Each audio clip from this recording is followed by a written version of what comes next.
In the United States, human experimentation has a dark and often overlooked history. One of the most infamous examples unfolded in Macon County, Alabama, beginning in 1932. The U.S. Public Health Service recruited 600 black men, hundreds of them already infected with syphilis.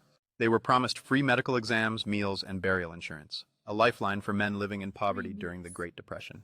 But that promise was a lie.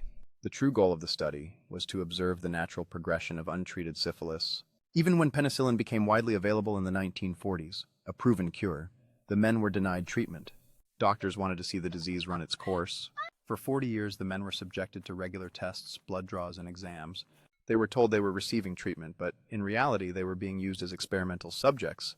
Some were injected with chemicals, others were given ineffective treatments, pregnancies were monitored, children were born infected, families were devastated. The men lived in rural Alabama, working as sharecroppers, laborers, and farmers. Many trusted the doctors, believing that the care they received was genuine.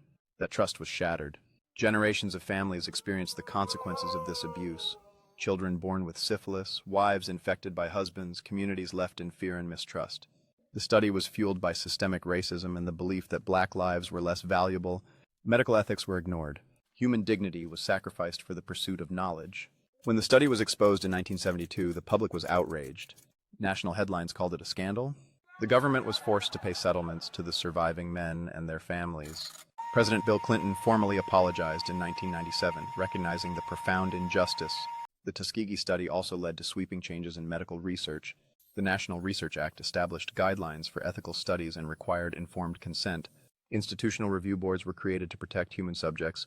But even as laws changed, the trauma endured. Many men never fully recovered, both physically and psychologically. Communities continued to carry the weight of betrayal for decades. The Tuskegee Syphilis study serves as a stark warning. Scientific progress without ethics can destroy lives, families, and trust in society. It shows that exploitation can happen not only in distant lands or wartime laboratories, but in the heart of a nation claiming to uphold justice and freedom. History must remember the victims, their suffering, and the failures of those entrusted to care for them. Their stories are a reminder that curiosity and research cannot come at the expense of humanity. If this story shocked you, like, comment, share, and follow at Looking Back in Time for more cinematic history told in 3 minutes.